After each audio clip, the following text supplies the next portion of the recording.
8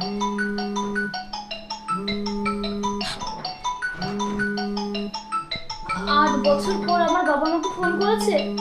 জাহিদ, কি হয়েছে? এতদিন পর তোমার বাবা তোমাকে ফোন করেছে? তাড়াতাড়ি ফোন রিসিভ করো, নইলে ফোন কেটে যাবে। হ্যাঁ হ্যাঁ ধরছি। কেটে গেল। কি করব, কলটা ব্যাক করব? আবার কল এসেছে। হ্যালো বাবা। অপু, হ্যাঁ বাবা, আমি বলছি। তুমি কেমন আছো? আমি কেমন আছি সেটা তোমার অজানায় থাক। কাল তুমি এই বাড়িতে একবার আসতে পারবা? আমি আসবো। হ্যাঁ, আসবে, কিন্তু তুমি একা। হ্যাঁ বাবা, অবশ্যই আসবো। মা কেমন আছে?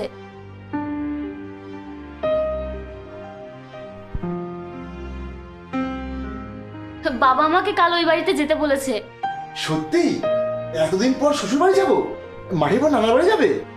বাবা আমাকে একা যেতে বলেছে। আরে কোনো ব্যাপার না, তুমি যাও, দেখবে আস্তে আস্তে সবকিছু ঠিক হয়ে যাবে। বাবা মেয়ে এক হয়ে তো কান্নাকাটি করবে, সেটা না হয় আমরা না দেখলাম।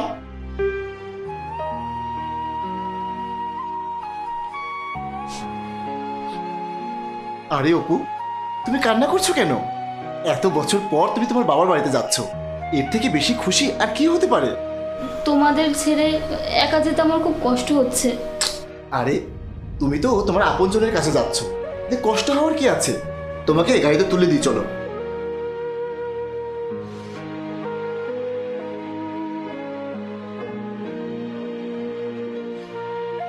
বাবা, তুমি কোথায় ছিলে? বাবা, তোমার আম্মুকে গাড়িতে তুলতে গিয়েছিলাম। তোমার আম্মু নানুর বাড়িতে গিয়েছে। আম্মু নানি বাড়ি গেছে, আমরা যাবো না? হ্যাঁ বাবা, অবশ্যই যাব, সবকিছু ঠিক হোক। এত বছর পরও বাড়িটা তেমনই আছে। জাহিদের সাথে পালিয়ে বিয়ে করাই বাবা আমাকে কসম দিয়েছিল, আমি যদি এই বাড়িতে আসি তাহলে তার মরা মুখ দেখতে হবে। কিন্তু আজ তো বাবা নিজেই আসতে বলেছে।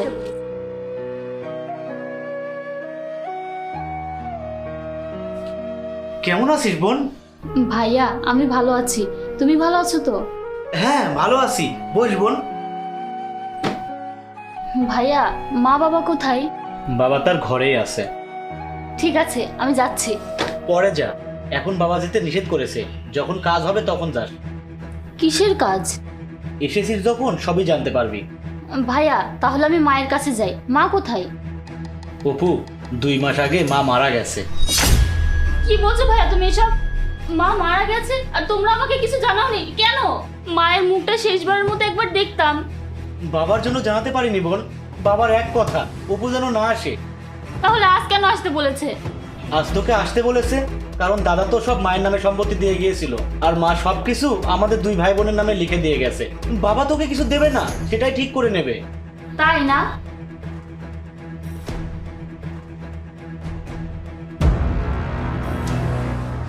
ছি, আমি যে তোমার সন্তান সেটা ভেবে আমার ঘৃণা হচ্ছে। ছি ছি বাবা, তুমি এত খারাপ। তোকে তো আসতে এই রুমে নিষেধ করেছিলাম, তুই কেন এসেছিস? এই রুমে কেন? আমি এই বাড়িতেই আসতাম না যদি জানতাম আমার মা মারা গেছে। আর তুমি সম্পত্তির জন্য আমাকে আসতে বলেছো। হ্যাঁ, আসতে বলেছি। এখন কাজটা করে চাইলে থাকতে পারিস, না হলে চলে যা। এই দলিলে 3টা সাইন করে দে। কেন? সেটা তোর জানতে হবে না। আমি সাইন করব না, কারণ এই সম্পত্তিতে আমার ভাগ আছে। আমি এই সম্পত্তির ভাগীদার, আর আমি আমার ভাগ ছাড়বো না।